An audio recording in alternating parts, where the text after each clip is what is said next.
All right, thanks, Alec. Looking back to Saturday on the road at Southern Illinois, just really felt our guys had a gritty performance. Was really proud of our team. After not getting off to a great start, and we knew Southern Illinois was a fast starting team and had explosive players, and getting down 14-0, and just really felt good on the sideline yet with the demeanor of our guys and the focus, and got a defensive touchdown to give us some life, and then fell behind again 21-7, but to stick with it and get the game tied by half, I thought it was a really good job by our team and coaches. A good drive to get it to 14 points, and then Caleb Nelson made the big pick, and we didn't have much time and had used our timeouts and get down there and score again, really looking to get in field goal range, but got a chance to throw it in the end zone one time and executed that play. Really good play by Tommy and Brock, and big play by Jake Richter to get us down in that position. In the second half, got a 3-and-out and block a punt, and lost the momentum there when we didn't score, but still just really battled till the end, and even down 3 points to give ourselves an opportunity to tie the game on two different occasions. And just a gritty performance by our guys, but disappointed in the result, but sure not disappointed in the preparation throughout the week and the effort throughout the game. We're looking forward to being back home, and we've got a team that Western Illinois that scores a lot of points. I know their quarterback, Connor Sampson, really talented, can make all the throws.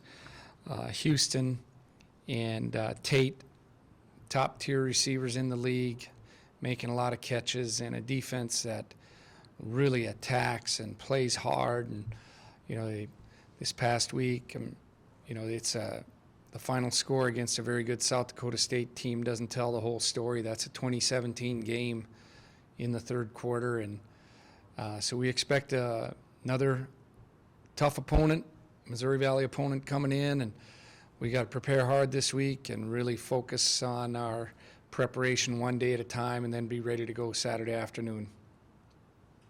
All right, we'll open up to questions here in the room. We'll start with Tom. Go ahead. You guys were pretty banged up on Saturday. Is there anybody you expect to add to the lineup here, or is anybody getting close to returning for you guys? Yeah, Christian Cochran will begin practicing, so we hope to have him back. We'll see how the week goes. He's been out since game one. We hope to have Otis back on Saturday, and just try to get these guys that got banged up feeling as good as they can. Once again, it was another physical game with a lot of guys just having to play, and that's what you got to do this time of year, and then you got to call in the depth of your roster, and that's what we had to do on Saturday. And I thought, one example, Austin Clemenson was really ready to go when called upon, and it's just great when you see guys ready to go. We coach that and talk about it all the time, about everybody in the room's important, everybody on the team's important, keep working hard so you're ready when you're called upon. We talked about it a little bit after the game on Saturday with Isaiah, but is there any update on where he sits here? Yeah, I think, we got a chance for him to play this week. Was feeling much better this morning than he was yesterday, and, he really put out a gutsy performance there on Saturday. He didn't play our first two games of the year, and we were waiting to get him into a game and get him into a flow, and that was the first time he had extended carries, and I thought he performed really well. And now we got to get him back feeling as good as he can to get back in there and help us on Saturday. What do you recall from the recruiting story of Isaiah Smith? Well, it was really simple. He came up to our camp, and we didn't know much about him, and he showed good flashes, just kind of how he is when he practices. You see something in him that you like, and we made him an offer, and shortly after that, he committed to that offer. And a number of our guys, our one-offer guys that have been good players here, goes back to Santiago and some of those guys. You just got to feel good about your own evaluation, and we feel that he's got a bright future here. What do you think of his progression here since he's been to campus? Then doesn't play. He's kind of morphed his body type, I guess. Well, we had to do a lot of work his first summer here, getting him in shape, and obviously it was the COVID, all that going on. So, he really had a tough fall. He was one of the guys that got quarantined 3 different times. So, he battled through that, and that wasn't easy. And we try to keep in touch with him the best you can. But that's 42 days, and therefore he didn't have much development in the fall. We got him to the spring season, and we just had to work on him to teach him the system and to work on technique. And I think Coach Rouse has done a very good job of that. But we've always seen that he has some talent and something a little bit different. But he really gets downhill, and he did a good job against a top team in the country the other day with his first extended carries. And then just one more for me. It felt like the holes were a little bit bigger against Southern Illinois. Did anything, as you kind of look back, did anything jump out at you about your you juggled some things along the offensive line throughout the year. Was there anything you particularly feel like clicked? Well, I think we played better. I thought our guys really had a good demeanor. Like, we challenged them. Hey, we've got to run the football better and we want to keep improving at that. And we felt like we missed some opportunities the previous 2 weeks, and we just had to run it better, and we still got to run it better and more consistently. But the other thing that helped us, we had less penalties, and that really helped our football team. We had less negative plays that helped our football team. So there was a lot of good. We didn't turn it over the last 2 weeks. That's helping our football team. So we've just got to take that next step and make plays to get the lead and to win games now. We got to make those plays. More efficiently, or what do you expect? Yeah, there's some similar things. A big screen team, get their guys in space. They really challenge you to tackle in space. I mentioned Houston and Tate, but they aren't the only guys.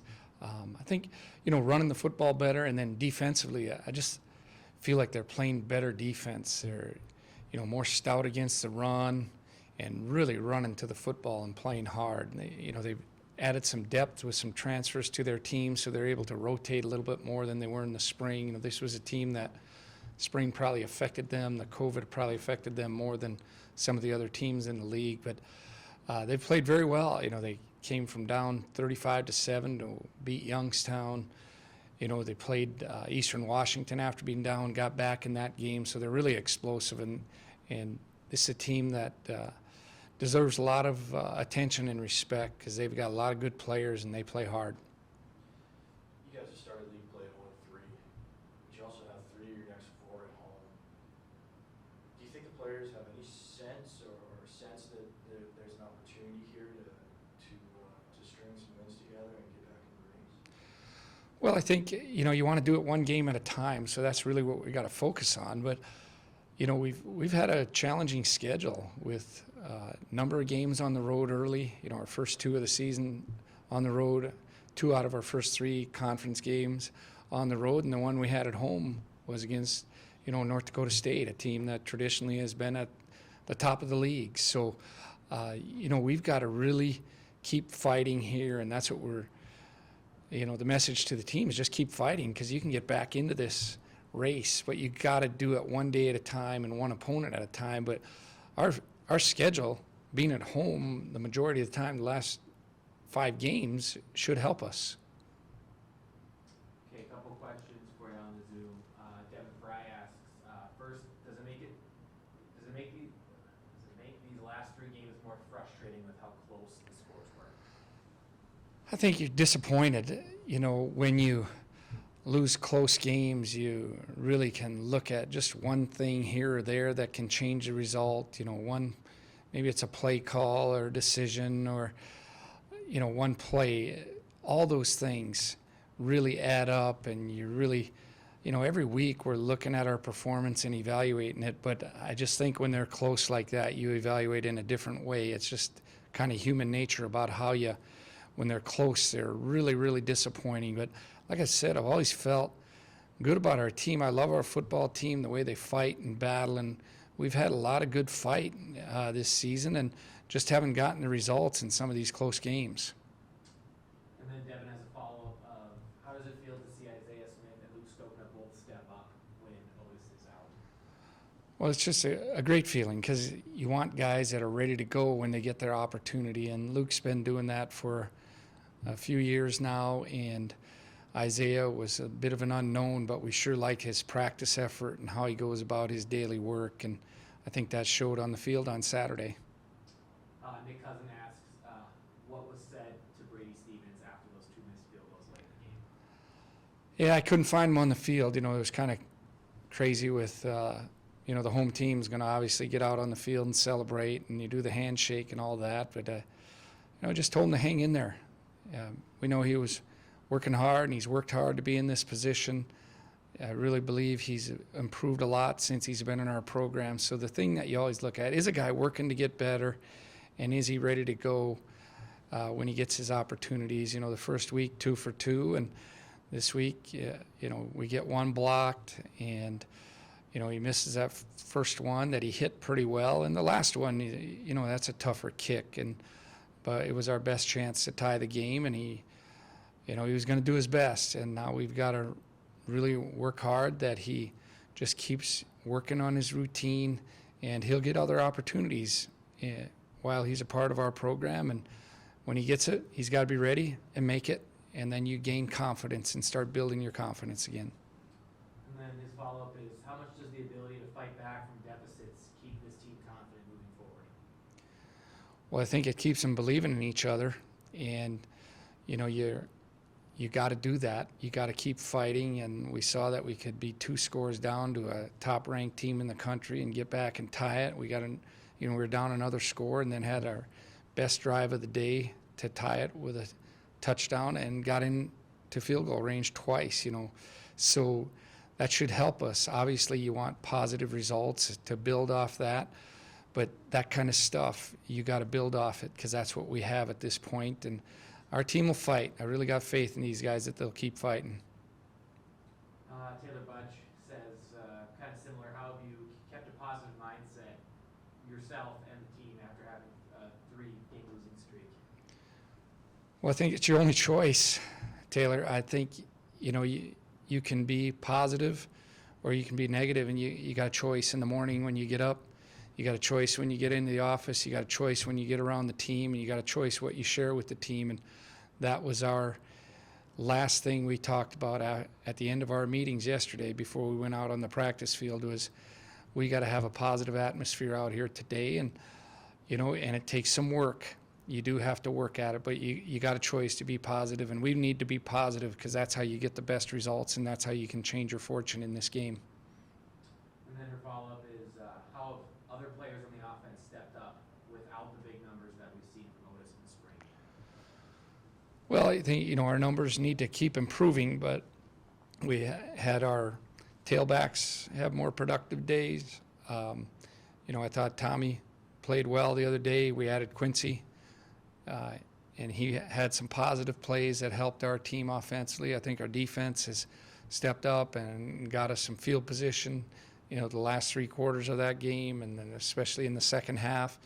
You know, and we aren't there yet. We're a work in progress, and we're going to continue to be a work in progress. But offensive line played a better game this past week. So all those things are working in our favor because we're improving. And, you know, there's a lot of theories out there that once you get to this point in the season, maybe you don't improve as much. I think we have a big window and a big margin that we can improve our football team yet because of using some new and different faces and some guys that haven't played a whole lot that are getting their opportunity now. We still have an opportunity to improve a lot. And then her last one is wondering if there is a status or statement about Otis being out Saturday but was seen in Moorhead on Friday in regards to his last week. Yeah, he didn't practice last week. He was ill, and we just felt at this point when he didn't practice and he was ill that we're going to go on without him, and we need guys to practice, and that's what we're looking for our team to do, that we're going to practice guys, and the guys that practice are going to get the opportunity to play.